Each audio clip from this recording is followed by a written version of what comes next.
बिस्मिल्लाहिर्रहमानिर्रहीम। अस्सलाम वालेकुम नाज़रीन इकराम, आप देख रहे हैं मेरा YouTube channel international political system. नाज़रीन इकराम, जैसा कि आप जानते हैं कि हम अपने इस चैनल के ज़रिए से आपके साथ मुखातब होते हैं और आपके साथ डिफरेंट पाकिस्तान के कवानीन और latest judgement Supreme Court of Pakistan, Lahore High Court Lahore of Pakistan, ये तमाम तर जो लेटेस्ट जजमेंट हैं वो इस चैनल के ज़रिए हम आपके साथ शेयर करते हैं और कोशिश करते हैं कि मिल के हम जो है वो कवानीन को सीखें। तो नाज़रीन इकराम, आज जो हम टॉपिक शुरू करने जा रहे हैं ये भी हमारी सोसाइटी के लिए इंतहाई इम्पॉर्टेंट टॉपिक है, क्योंकि वक्त गुजरने के साथ साथ प्रॉपर्टीज़ की वैल्यू जो है वो इंक्रीज़ हो गई हैं और इसी तरह एक खाते के अंदर फैमिली या ख़ानदान बड़े होने की वजह से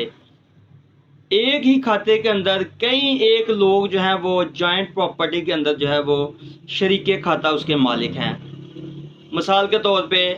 एक प्रॉपर्टी है, वो एक किसी के दादा की मिल्कियत थी। अब दादा के बाद जो है वो उसके जितने भी बच्चे हैं वो सारे उसके अंदर शेयर बन गए। आगे उनके बच्चे हैं तो वो सारे उसके अंदर, किसी की वफात के बाद जब इनहेरिटेंस का जो म्यूटेशन पास हुआ तो वो सारे उसके अंदर मालिक बन गए। इस तरह एक ही खाते के अंदर जो है फैमिली खानदान बनने की वजह से कई एक जो है वो मालक जो है वो शरीके खाता में बन गए। और इस तरह अगर किसी ने उस खाता में से कोई प्रॉपर्टी परचेज़ की है तो वो भी उस खाता के अंदर जो है वो शरीके खाता जो है वो मालिक बन गया। तो मोस्टली जो प्रॉपर्टीज़ हैं पाकिस्तान के अंदर वो आज तक जो है वो तकसीम नहीं हुई और वो नस्ल दर नस्ल जो है वो जॉइंट खाता या जॉइंट प्रॉपर्टीज़ चलती आ रही हैं। जो जहाँ पे बैठा है वो उसी पोर्शन के ऊपर जो है वो अपना मफाद हासिल कर रहा है। और आज जो हम टॉपिक शुरू करने वाले हैं ये एक्ट है the Punjab partition of immovable property act 2012 का। हम ज़रूरी ज़मीन से हट के जो रहायशी जगह होती हैं, जो मकानात पर मुहित जगह होती हैं, उनकी पार्टीशन की बाबत जो है वो हम आज बात करेंगे। और ये जो कानून जो मैंने आपको बताया है ये इसी प्रॉपर्टी से मुतल्लिका जो है वो कवानीन को डील करता है कि ऐसी प्रॉपर्टी जो एग्रीकल्चर लैंड नहीं है उसकी बाबत ये जो है वो कवानीन जो है वो हमें फॉर्म करता है। ये इमूवेबल प्रॉपर्टी की बाबत जो है वो लॉज हमें बताता है। अब ये एक्ट जो है ये 5 जनवरी 2013 को जो है ये एक्ट जो है वो नाफिजुल अमल हुआ और उसके बाद जो है आज तक ये जो है वो फील्ड में है और इसके मुताबिक जो है वो अदालतें किसी भी जॉइंट प्रॉपर्टी की तकसीम करती हैं और इस कानून के मुताबिक जो है वो जॉइंट प्रॉपर्टी की तकसीम के फैसला जात होते हैं। अब इसकी जो सेक्शन 1 है वो इसकी कमेंसमेंट के बारे में डील करती है। द एक्ट में be cited as the Punjab partition of immovable property act 2012। It shall extend to the whole of Punjab. ये पंजाब के ऊपर कानून जो है वो लागू होता है। It shall come into force at once. उसके बाद इसकी जो सेक्शन 2 है इस एक्ट की, ये लिमिटेशन ऑन स्कोप है। ये सेक्शन 2 इसकी स्कोप बताती है कि इसका दायरा इख्तियार जो है वो क्या है, किन किन प्रॉपर्टीज़ के ऊपर ये जो कानून है वो लागू होता है। Nothing contained in this act shall be deemed to affect any law providing for the partition of agriculture land और लैंड सबसर्विएंट टू एग्रीकल्चर। ऐसी प्रॉपर्टी जो एग्रीकल्चर लैंड है, जो जिसके अंदर फसलें बोई जाती हैं, उस प्रॉपर्टी के ऊपर जो है, हालांकि ये भी इमूवेबल प्रॉपर्टी है लेकिन उस प्रॉपर्टी के ऊपर ये जो कानून जो है वो लागू नहीं होगा। उसके बाद सेक्शन 3 के अंदर जो है वो इसकी डिफरेंट वर्ड्स की डेफिनेशंस बयान की गई हैं। सबसे पहले कोड क्या है, कोड जो है वो इसी कानून को कोड कहा गया है। उसके बाद कोड की डेफिनेशन बयान की गई है, कैसी कोड जिसको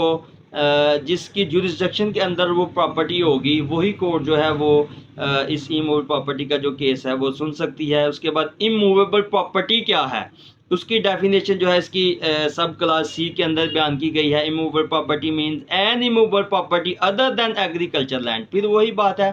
कि एग्रीकल्चर लैंड के अलावा ज़रूरी रकबे के अलावा जो भी प्रॉपर्टी होगी वो इस कानून के तहत उसकी तकसीम जो है वो होगी।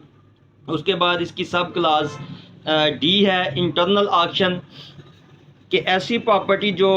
जिसकी बाबत कोर्ट में केस आया है उसकी इंटरनल ऑक्शन की डेफिनेशन जो है वो बयान की गई है कि इंटरनल ऑक्शन से मुराद means the auction of the immovable property amongst the co owners of the property in which at least 2 co owners are eligible to participate. कि ऐसी प्रॉपर्टी जो है जो तकसीम के लिए आई है उसका इंटरनल ऑक्शन के ज़रिए जो है वो भी उसकी तकसीम की जा सकती है। इंटरनल ऑक्शन ये होती है कि दो या दो से ज़्यादा जो फरीक उस खाता के अंदर मालिक हैं उनकी पार्टिसिपेशन जो है वो इस केस के अंदर करवा के, तो कोई एक फरीक जो है वो दूसरे फरीक को अगर उस प्रॉपर्टी की पेमेंट जो है वो करने के लिए, अगर वो काबिल तकसीम नहीं है,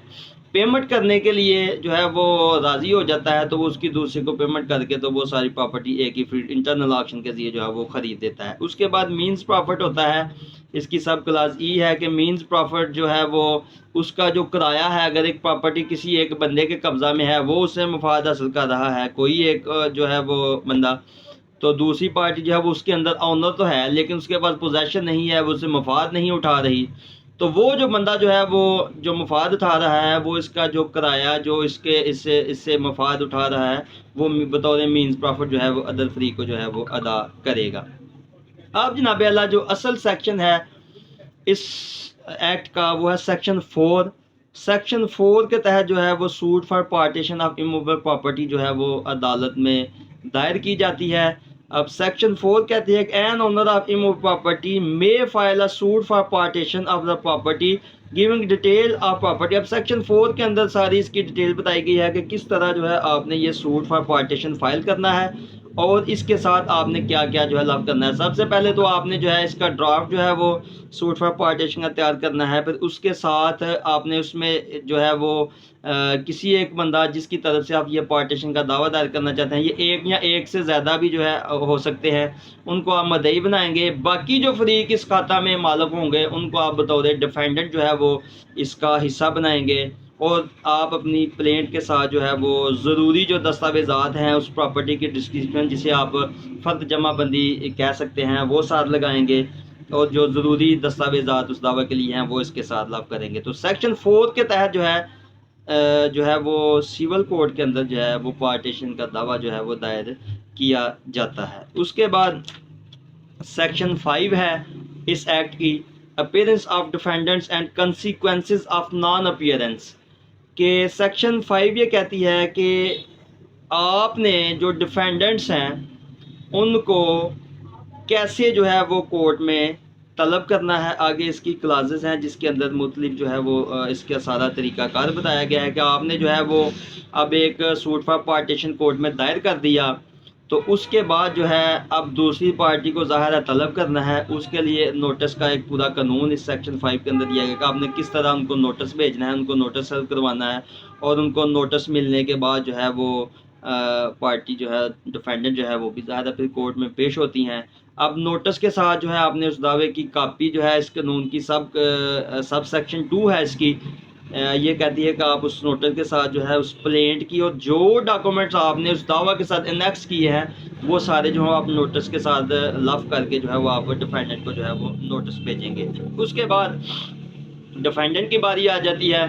कि अब डिफेंडेंट को जो है अगर वो नोटिस मिल गया है, उसने उसकी तमील कर दी है, तो डिफेंडेंट जो है जो भी उस दावा के अंदर जो है वो तरीक़ पेशी मुकर्रर होगी, डिफेंडेंट उस तरीक़ पेशी के ऊपर जो है वो कोर्ट में पेश होगा और पेश हो के तो अपनी वहाँ पे हाजिरी लगवाने के बाद फिर आगे प्रोसीजर चलेगा कि वो वकील करना चाहता है तो वकालतनामा पेश करेगा, फिर रिटर्न स्टेटमेंट की तरफ बात जो है वो आगे जाके हम करेंगे। अब उसके बाद सेक्शन 5 की सब सेक्शन 3 है कि if a defendant fails to appear, कहते हैं कि अगर कोई बंदा जो है वो कोर्ट में डिफेंडेंट जो है वो कोर्ट में पेश नहीं होता, वो कोर्ट से जो है वो जानबूझ के जो है उसको तखीर करना चाहता है, तो उसका तरीकाकार बताया गया है कि अगर वो कोर्ट में पेश नहीं होता और उसकी जो है वो नोटिस भी उसको मिल गया, उसने तमील भी कर दी, तो फिर कोर्ट जो है उसके ख़िलाफ़ अगर नहीं पेश होता तो उसके ख़िलाफ़ जो है वो एक्स पार्टी प्रोसीडिंग जो है वो करेगी। एक्स पार्टी प्रोसीडिंग करके कोर्ट जो है वो यकतरफा कार्रवाई करते हुए उसके ख़िलाफ़ आर्डर फरमा देगी। उसके बाद इसकी सब सेक्शन 4 है इसी कानून की, if the defendant fails to appear on the date fix and the court is satisfied that the notice, यही एक्स पार्टी से मुतल्लिक़ ही जो है वो ये सारा सेक्शन 4 सब सेक्शन 4 जो है वो डील करती है। और उसके बाद है सब सेक्शन 5 ऑफ सेक्शन 5 है। इसके अंदर कहा गया है कि अगर उसके ख़िलाफ़ कोई एक्स पार्टी का आर्डर हो गया है तो उसके बाद जो है वो बंदा जो है वो कोर्ट में एक एप्लीकेशन दायर करके तो अपने ख़िलाफ़ होने वाली इस कार्रवाई को जो है वो सेट असाइड करवा सकता है। ये sub section 5 of the section 5 है। इसके तहत जो है वो आप वहाँ पे एक्स पार्टी जो आपके ख़िलाफ़ आर्डर हुआ है उसके लिए आप एप्लीकेशन जो है वो वहाँ पे दे सकते हैं। अगर आप एप्लीकेशन देते हैं तो कोर्ट को आपने सेटिस्फाई करना है कि आपको इस दावा का जो है वो इल्म नहीं था, इसलिए जो है वो आप कोर्ट में पेश नहीं हुए। और जब आपको इल्म हुआ है तो इल्म होने के 15 डेज़ के अंदर जो है आपने कोर्ट में पेश होना है और आपने साबित करना है कोर्ट में कि मुझे फ़लाँ डेट को इल्म हुआ, तो विद इन टाइम जो है मैं कोर्ट में आ गया हूँ, लिहाजा मेरे ख़िलाफ़ होने वाली जो एक्स पार्टी की प्रोसीडिंग है उसको जो है वो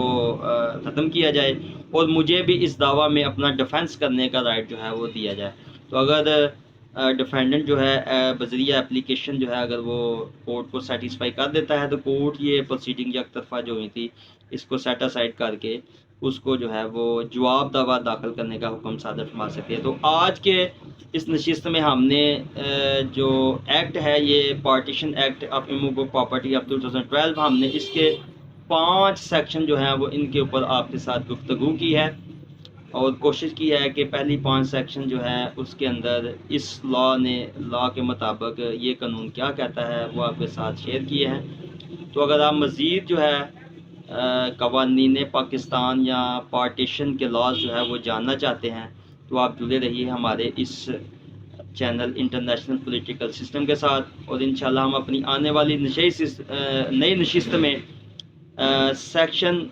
6 ऑफ दिस एक्ट जो है वो इसके ऊपर मज़ीद बात करेंगे और ऑनवर्ड जो है ये हमने अब ये जो शुरू किया है ये वाला कानून इसको इंशाल्लाह मुकम्मल करेंगे। तो आप जुड़े रहिए हमारे इस चैनल इंटरनेशनल पॉलिटिकल सिस्टम के साथ, इंशाल्लाह ये हम सब के लिए फ़ायदा मंद होगा। बहुत शुक्रिया।